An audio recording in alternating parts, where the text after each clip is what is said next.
आप सभी देशवासियों, प्रदेशवासियों, प्रशासनिक अधिकारियों को नव वर्ष की हार्दिक शुभकामनाएं एवं बधाई। समस्त जनपद वासियों को गणतंत्र दिवस की ढेर सारी शुभकामनाएं और प्यार।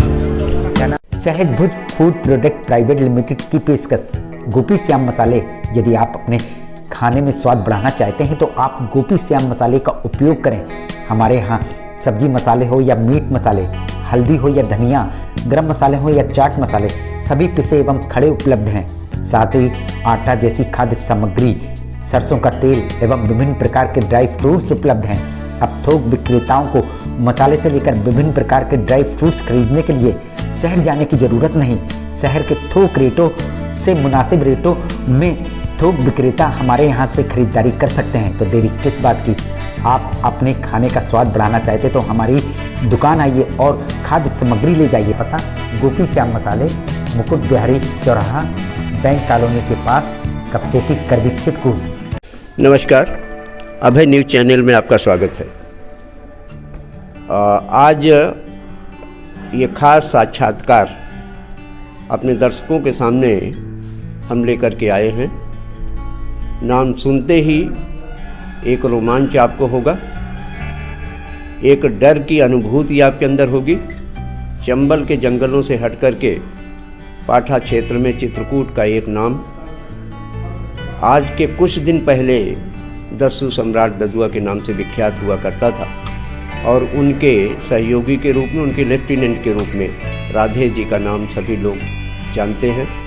15 वर्षों के कारावास के बाद वो अपराध मुक्त होकर के अब एक सामान्य जीवन जीने के लिए अग्रसर हैं।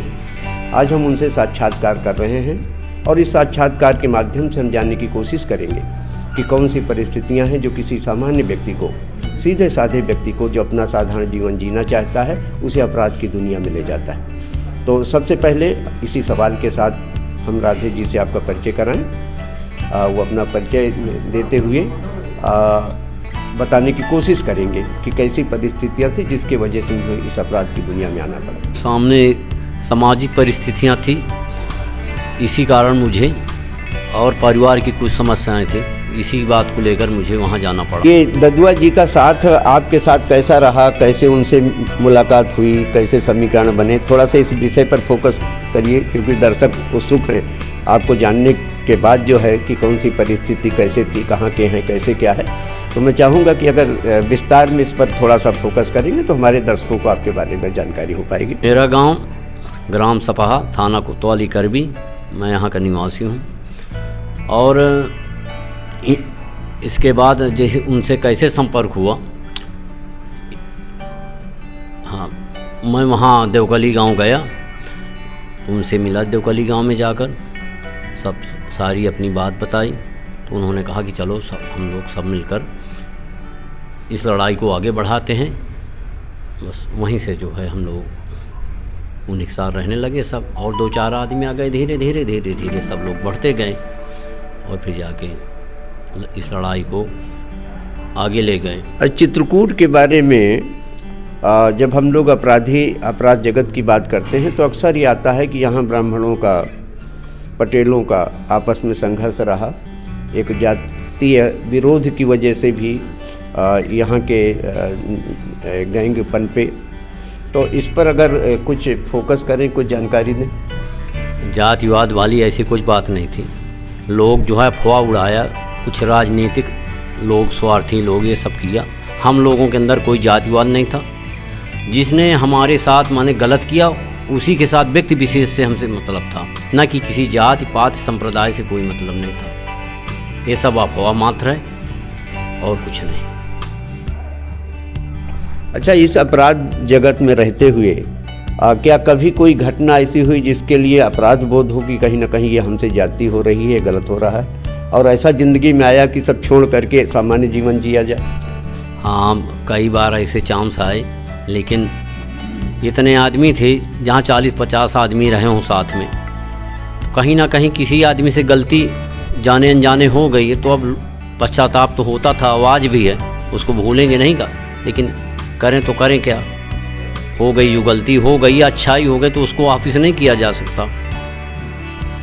पश्चाताप तो होता है जहाँ कहीं कुछ गलती हुई है, पश्चाताप ही के सिवाय कुछ नहीं है। किसी खास घटना का अगर जिक्र करना चाहें? नहीं, अब कोई खास घटना का नाम लेना तो ठीक नहीं है, कि जो बात बीत गई उससे उठाने से या उसको आगे लाने से कोई मतलब नहीं है। ददुआ और उसके सहयोगियों का चित्रकूट के जनमानस पर एक अच्छी छवि के लिए भी लोग याद करते रहे हैं। जी, गरीबों की मददगार के रूप में भी हम लोगों ने अक्सर किंवदंती के रूप में हम लोग सुनते रहे हैं कि जहाँ भी गरीबों की मदद की बात है, ददुआ ने जो भी उनके पास गया एक मदद की। तो इस स्वरूप के बारे में, ये जो रूप था सहयोग का, उस बारे में भी अगर थोड़ा सा प्रकाश आप डालें तो जनमानस को उसके बारे में जानकारी हो। ये बात सही है कि भैया अपने जीवन में सैकड़ों लड़कियों की शादी ब्याह करवाया, कई लोगों को नौकरी दिलवाया और पढ़ाई लिखाई का भी काम करवाया। जो उनके पढ़ाई मतलब मदद किया, वो लड़के अच्छी अच्छी जगह में पोस्ट हैं, सेना में हों, पुलिस में हों, पैसा देकर अपनी तरफ से फीस देकर उनको पढ़ाया लिखाया और अच्छी अच्छी जगहों में पोस्ट हैं। और वो तो शादी ब्याह वाला और गरीबों की मदद करना तो उनका काम ही था। पूजा पाठ करते थे और बस इसके अलावा जो लोग पहुंच जाते थे, जो मदद देने लायक थी वो सब देते थे। जब बात अपराध की होती है तो अपराध से जुड़ा हुआ दूसरा जो पक्ष है, पुलिस का पक्ष। पुलिस का किस तरह से सहयोग था या उस तरह उनसे कैसे बचाव करते थे, कैसे सामना करते थे, इस बारे में भी अगर थोड़ा सा प्रकाश डालें तो हमारे दर्शकों को अच्छा लगेगा। पुलिस और बागी आदमी का तो कभी वो हो नहीं सकता कि एक दूसरे का सहयोग करें, लेकिन यह है कि कहीं ना कहीं थोड़ा बहुत सामंजस्य बना लेते थे कहीं कहीं, और ऐसा कुछ था नहीं। हम लोग जंगलों में रहते थे, पुलिस का अपना काम था, हम लोगों का अपना काम था। अच्छा, क्या पूरे साल जंगलों में ही रहना पड़ता था या सामान्य बस्तियों में भी आकर के शरण मिलती थी, वहाँ भी समय बीतता था? समय समय के मुताबिक गांव भी जाते थे और दूसरों जिलों में भी जाते थे। अधिकांश समय हमारा जंगलों में ही बीतता था। अच्छा, किसी खास पुलिस से बड़ी मुठभेड़ हो जिसमें ऐसा लगा हो कि जीवन बिल्कुल खतरे में हो गया, उसके बाद बचाव हुआ हो, अगर इस तरह का किसी घटना का जिक्र करना चाहें? ऐसे तो कई बार आया ऐसा समय, बहुत सारे। वहाँ एक बार जो है वहाँ फतेहपुर ज़िले में हम लोग घर गए थे, तो वहाँ जो है काफ़ी माने कठिन समय था, लेकिन बजरंगबली कृपा थी, तो उन्हीं कृपा से हम लोग इस पार आ गए। वही मनौती पड़ी थी, वहाँ जो है मंदिर बनवाया गया। सबसे खतरनाक समय वही, और दूसरा एक घटना जिसमें भैया मारे गए। राधे जी, जो भैया का बार बार उल्लेख कर रहे हैं वो ददुआ की तरफ उनका संकेत है। शिव कुमार पटेल के नाम से जो जाने जाते रहे, वो अक्सर चित्रकूट और आसपास के लोग भैया कहते हैं। तो राधे भी जो अपने उद्बोधन में भैया शब्द इस्तेमाल कर रहे हैं, तो उनका मतलब शिव कुमार पटेल उर्फ ददुआ से ही होता है। विचारों को आगे बढ़ाते हुए आज जब एक आपका जीवन नया करवट ले रहा है और अपने जीवन की एक नई पारी आप शुरू कर रहे हैं, तो जो भी किसी भी तरह का बोध रहा हो, जैसे आप अभी अपने विचार में भले हिचकिचाहट के साथ उसको अभिव्यक्त न कर रहे हो, लेकिन ये चीज़ें महसूस होती हैं कि एक लंबा जीवन जीने के बाद कुछ ना कुछ बोध होता है। उस बोध का परिमार्जन करने के लिए, उसको और कैसे बेहतर बनाने के लिए, या अगर कहीं किसी कोने में दबाव हो कि हमसे ये हुआ, उसके सुधार के लिए क्या योजनाएं भविष्य में होंगी? अभी तो फिलहाल मैं 35-40 साल बाद घर आया हूँ। अब साल 6 महीना मैं घर में रहूँगा और अपने लोगों से, परिवार के लोगों से, सबसे मिलूँ जुलूँगा। यहीं अपना अभी लड़की की शादी भी करना है, तब 1 साल तक मैं भी घर में रहूँगा आप लोगों के बीच में, समाज के बीच में। इसके बाद जो साल भर बाद देखा जाएगा कि आगे क्या करना है। और पूजा पाठ सुबह शाम नहा धो के किया, और इसके बाद जो समय बचा तो आप लोगों के बीच में बैठा रहा। अभी 3 दिन पहले चित्रकूट जनपद में एक इन्वेस्टर समिट हुई। इन्वेस्टर समिट का मतलब यह है कि बड़े बड़े पूंजीपतियों को बुलाया गया और इस बात की चर्चा हुई कि चित्रकूट के विकास के लिए कुछ न कुछ योजनाएं लाइए ताकि जिला बढ़ा। एक समय था कि पूरा चित्रकूट जिला कहीं ना कहीं डर से व्याप्त था यहाँ के व्यापारी धीरे धीरे व्यापार छोड़ करके दूसरी जगह स्थानांतरित हो रहे थे। और कहीं ना कहीं जब बात डर की आती है तो दस्युओं की बात आती है, और कुछ न कुछ उस डर में आपकी भी हिस्सेदारी है, इस बात से आप इनकार नहीं कर सकते हो। क्या कभी ऐसा महसूस हुआ कि इस डर की वजह से इस ज़िले का जो विकास रुका हो, उसके लिए कहीं ना कहीं अपने आप को आप दोषी मानते हो कि हमारी वजह से पूरे ज़िले में जो डर है वो विकास नहीं हो पा रहा है, जिस तरह ज़िले को आगे बढ़ना चाहिए वो नहीं बढ़ पा रहा है? नहीं, ऐसा तो नहीं था, हमारे समय में ऐसा नहीं था। जब तक हम लोग बाहर थे तो ऐसा नहीं था। भैया के लड़के वो जिला पंचायत अध्यक्ष थे, आप जाके पाठा क्षेत्र में जानकारी कर लें कि वहाँ कितनी हमारे समय में सड़कें पुल बनाए गए हैं, तो वहाँ जाकर आप देखें तो पता चलेगा। और रही बात इस सरकार में, मान लीजिए तो अच्छे काम हो रहे हैं। अब ये जो लखनऊ के विषय में कहा तो बहुत अच्छा है। पहले यहाँ यूपी में तो पहले से हालात जो हैं बेहतर हुए हैं, इसमें दो राय नहीं है। और पाठा क्षेत्र में जो लोग कहते हैं कि वहाँ विकास नहीं हो रहा था, जब तक हम बाहर थे सारे सब कुछ काम हुआ। जब हम लोग सिलेंडर करके मध्य प्रदेश सरकार के सामने सिलेंडर किया, उसके बाद हम जेल चले गए, तो बाद में ये बात पेपर और टीवी के द्वारा सुनने को मिल रहा था कि हाँ वास्तव में तब कुछ काम वहाँ रुके हैं। ये बात सही है। अब जो है बहुत अच्छा चल रहा है। अब हमारे यहाँ तो नेशनल पार्क भी बन गया और तो बहुत अच्छा काम हो रहा है। और लखनऊ वाला तो बहुत अच्छा ही है, जो बहुत सारी 2-3 काम तो बहुत अच्छी ही हुए यहाँ उत्तर प्रदेश में। ये सब एक गौ सेवा वाला है, राम मंदिर का काम बहुत अच्छा हुआ। और देश में धारा 370 जो हटाए सरकार, तो बहुत अच्छा है।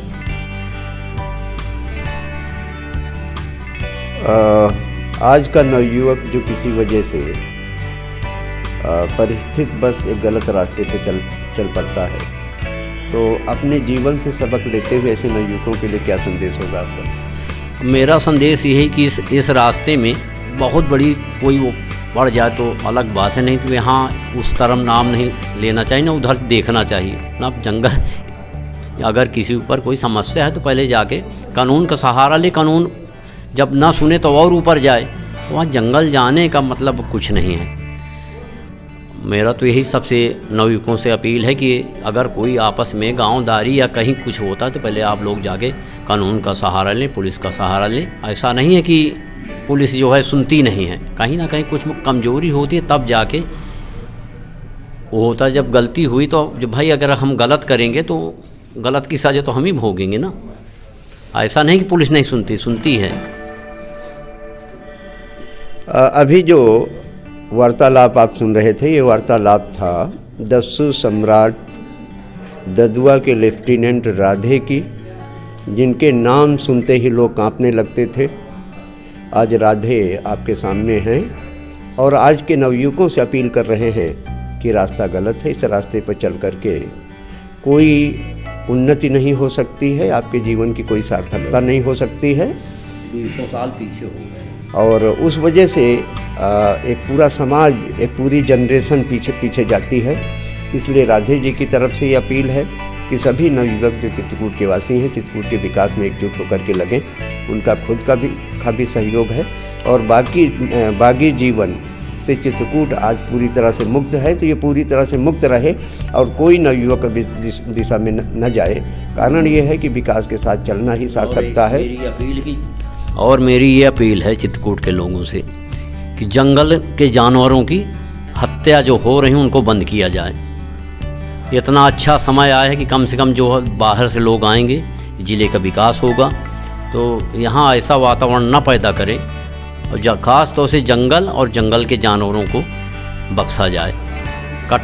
लकड़ी कटान बंद किए जाए। जंगलों की ख़ास तौर से जंगली जानवरों की हत्या करना बंद कर दें। यही मेरी सभी से अपील है। चित्रकूट के विकास के साथ ये जो छोटी सी चिंता राधे जी ने व्यक्त की, ये दूसरे लोगों की भी चिंता है कि विकास अपने साथ विनाश के बीच भी साथ में लेकर के आता है। जोशी मठ आज पूरे देश में चिंता का विषय बना हुआ है, जहाँ पर मकानों में दरारें पड़ रही हैं, लोगों को मकान छोड़ करके भागना पड़ रहा है। चित्रकूट के पहाड़ कट रहे हैं, घायल हो रहे हैं, हम लोग कभी जंगल नहीं कटने पेड़ दिया, पेड़ कट रहे हैं और जानवर को कभी शिकार करने दिया। हम लोग जब तक बाहर थे न कभी जंगल काटने दिया, न कभी जानवरों को शिकार किया, न करने दिया। इसलिए मेरी अपील है, आप तो बहुत अच्छा हो गया ज़िले के लिए, नहीं बल्कि प्रदेश के लिए, कि माननीय मुख्यमंत्री जी यहाँ के लिए कम से कम इतना कर दिया कि बाहर से लोग आएंगे और यहाँ के लोगों की जीविका चलेगी। और ये बहुत अच्छा काम है, जितनी तारीफ की जाए जितना बहुत कम है। धन्यवाद राधे जी। एक बार पुनः चित्रकूट जनपद में उनके साथ ही दस्यु जीवन का पटाक्षेप हो गया है। भगवान करे चित्रकूट और चित्रकूट के वासी इसी प्रकार के पुष्पित हों, पल्लवित हों, निरंतर विकास की यात्रा ये आगे बढ़े। धन्यवाद। जय हिंद, जय भारत।